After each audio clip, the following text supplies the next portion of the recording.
Hello friends, स्वागत है आप सभी का स्पर्श के इस यूट्यूब चैनल में। करंट अफेयर्स के इस वीडियो सीरीज में आज हम छत्तीसगढ़ के परीक्षोपयोगी महत्वपूर्ण तथ्यों पर चर्चा करेंगे।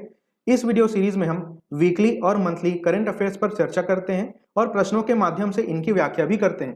तो आइए आज का वीडियो शुरू करते हैं। आज का हमारा पहला प्रश्न है, मुख्यमंत्री मितान योजना का शुभारंभ किस तिथि को किया गया? और इस प्रश्न के लिए हमारे विकल्प हैं 1 मई, 2 मई, 3 मई या 4 मई।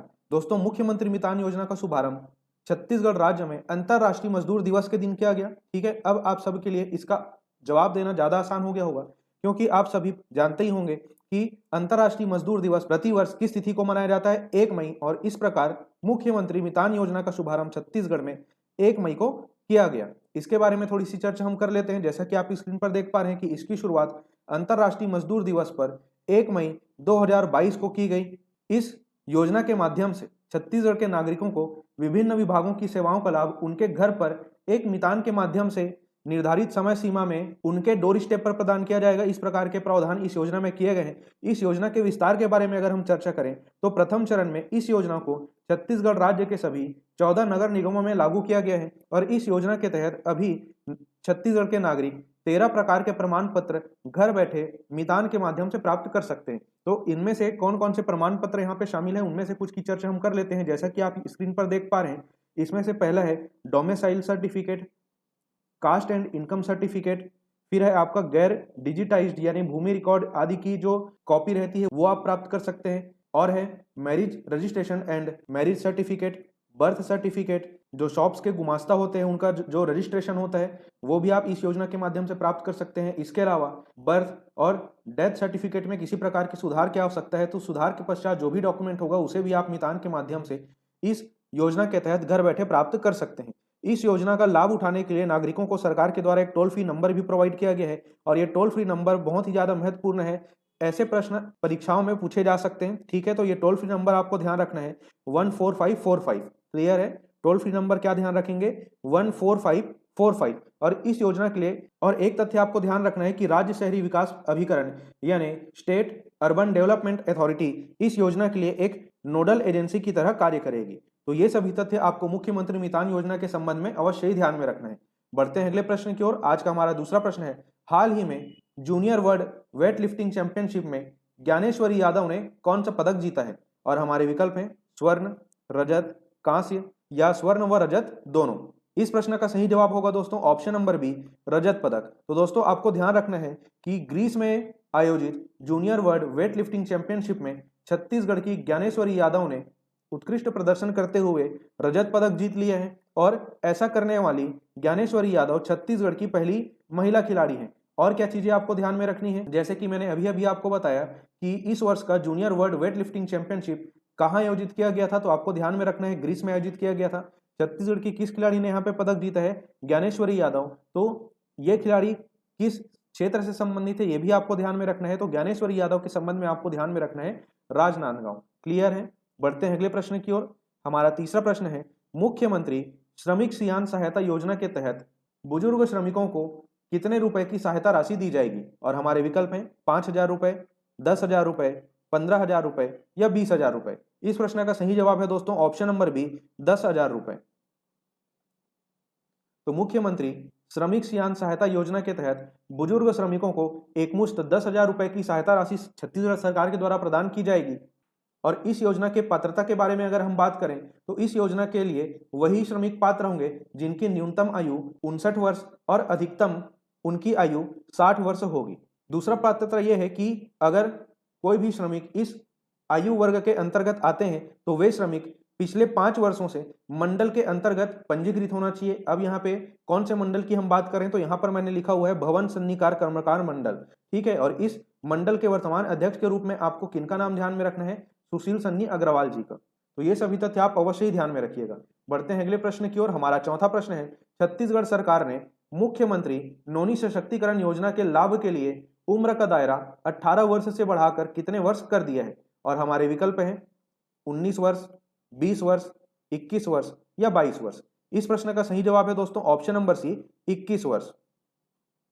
दोस्तों मुख्यमंत्री नौनी सशक्तिकरण योजना के बारे में हम अपने पिछले महीने के वीडियो में भी चर्चा कर चुके हैं और उस समय मैंने आपको आयु सीमा 18 वर्ष बताया रहा होगा। इसी सीमा को बढ़ाते हुए छत्तीसगढ़ सरकार ने अब इस योजना का लाभ 21 वर्ष तक की बालिकाओं को देने की घोषणा कर दी है और इस प्रकार पिछली आयु सीमा में कितने वर्ष की बढ़ोतरी की गई है, 3 वर्ष की बढ़ोतरी की गई है। तो ये तथ्य आपको ध्यान में रखना है। इस योजना में क्या प्रावधान किए गए हैं उसके बारे में हम चर्चा कर लेते हैं। तो इस योजना के तहत मजदूर परिवारों की पहली 2 बेटियों को उनकी शिक्षा और रोजगार के लिए आर्थिक सहायता दिया जाएगा और इस प्रकार मजदूर परिवारों की पहली 2 बेटियों में से प्रत्येक के बैंक खाते में 20,000 रुपए जमा किए जाएंगे। ठीक है, आपको बिल्कुल ध्यान रखना है कि ये योजना किनके लिए है, मजदूर परिवारों के लिए है। क्लियर है।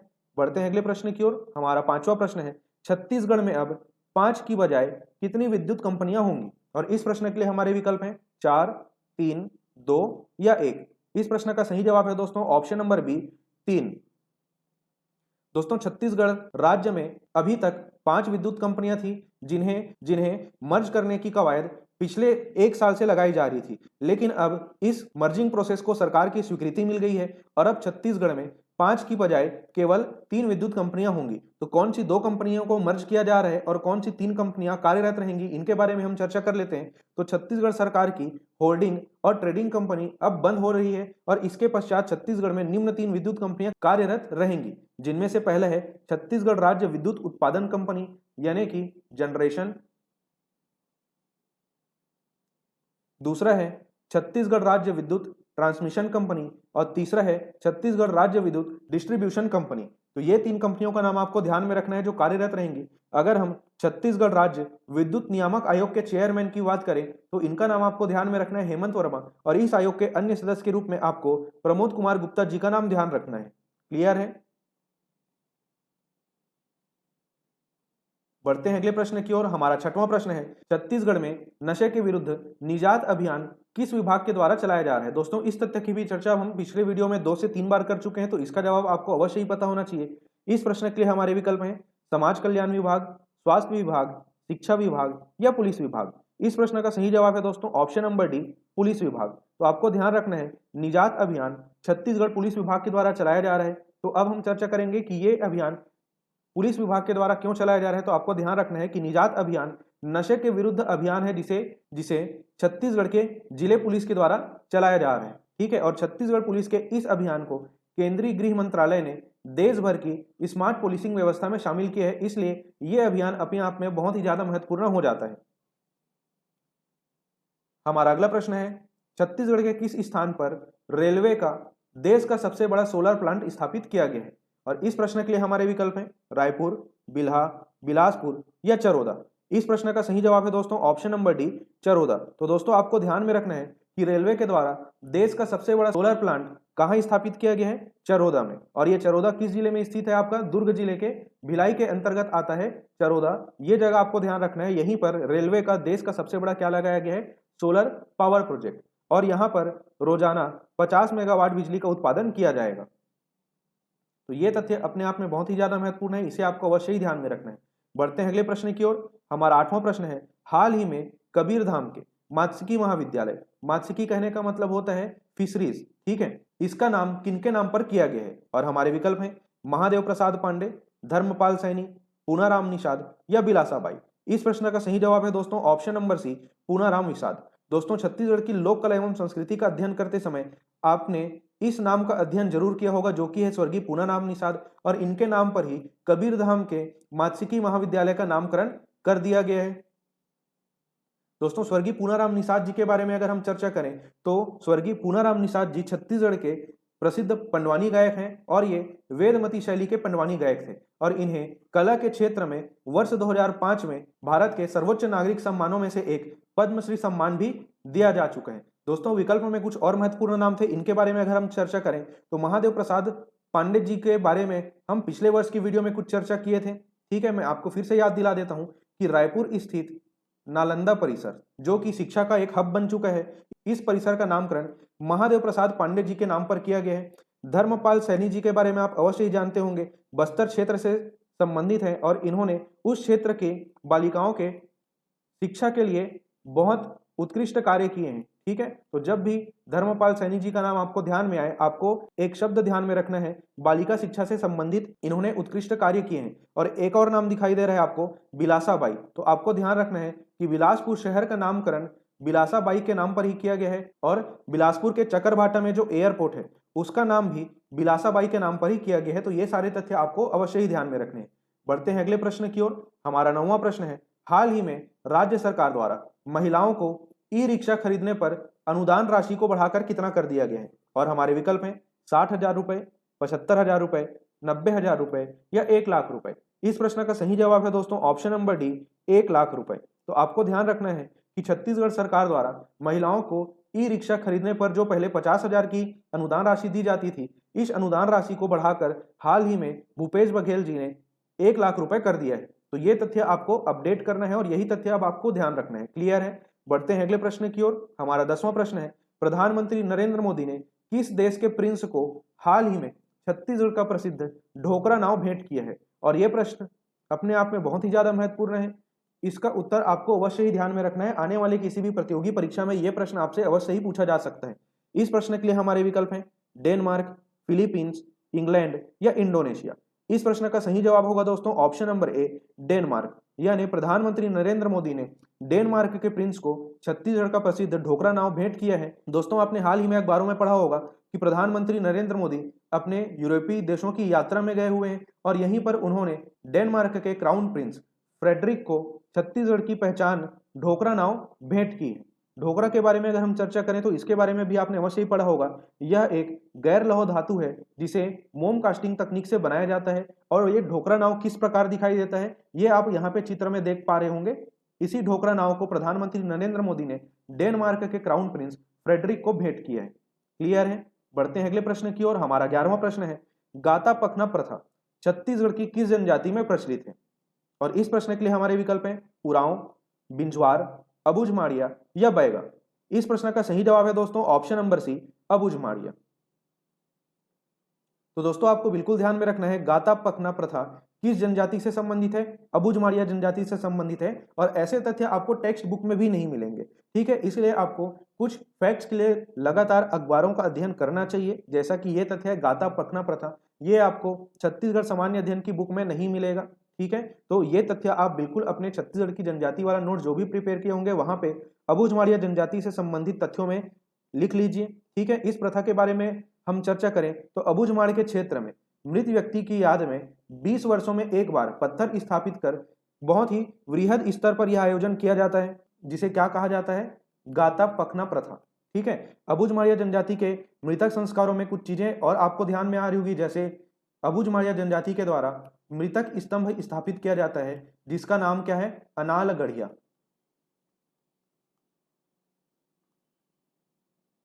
और यह तथ्य सीजीपीएससी और सीधी व्यापम की पूर्व में आयोजित की गई परीक्षाओं में पूछा जा चुका है। तो ये तथ्य आप अवश्य ही ध्यान रखेंगे। बढ़ते हैं अगले प्रश्न की ओर। हमारा 12वां प्रश्न है, बस्तर के देसी फ्रिज के नाम से प्रचलित वोरका का निर्माण किससे किया जाता है? और इस प्रश्न के लिए हमारे विकल्प हैं तरोई, लौकी, बांस या कुम्हड़ा।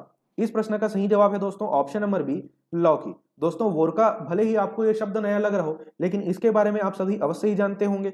अबुझमाड़िया जनजाति की उत्पत्ति का जब आप सिद्धांत पढ़ते होंगे तो आपने बिल्कुल पढ़ा होगा कि तुम्बा से वे अपनी उत्पत्ति मानते हैं। तुम्बा हम किसको बोलते हैं? गोल लौकी जो होता है उसे हम क्या कहते हैं? तुम्बा। ठीक है, तो बस्तर क्षेत्र में खासकर अबुझमाड़िया जनजाति के द्वारा हर एक घर में इस लौकी का इस्तेमाल क्यों किया जाता है? पानी रखने के लिए। ठीक है, इसे क्या कहा जाता है? वोरका। ठीक है, तो जब भी आपसे इसके बारे में प्रश्न पूछा जाएगा तो आप इसके बारे में विवरण देंगे कि इसे बनाने के लिए गोल लौकी का इस्तेमाल किया जाता है और लौकी में छोटा सा छिद्र कर उसे आग में तपाया जाता है, जिससे क्या होता है? लौकी का बाह्य आवरण जो होता है वो ठोस हो जाता है और उसके पश्चात उस छिद्र के माध्यम से अंदर का सारा गूदा निकाल दिया जाता है, जिससे वह लौकी अंदर से खोखला हो जाता है और एक सुराही के शेप में आ जाता है। और इसका उपयोग पानी को रखने के लिए किया जाता है, क्योंकि पानी इसमें काफी अधिक समय तक ठंडा रह सकता है।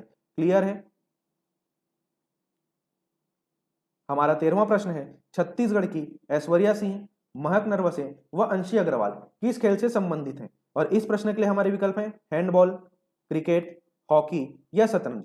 इस प्रश्न का सही जवाब है दोस्तों ऑप्शन नंबर बी, क्रिकेट। तो दोस्तों आपको ध्यान रखना है, ऐश्वर्या सिंह, महक नरवसे और अंशी अग्रवाल ये छत्तीसगढ़ की महिला क्रिकेटर है और इनका नाम यहाँ पर हम क्यों पढ़ रहे हैं उसके बारे में हम चर्चा कर लेते हैं। छत्तीसगढ़ की इन तीनों महिला क्रिकेटर का चयन बीसीसीआई की राष्ट्रीय क्रिकेट अकादमी यानी नेशनल क्रिकेट एकेडमी के लिए किया गया है। तो इनका नाम और ये किस खेल से संबंधित है आपको अवश्य ही ध्यान में रखना है।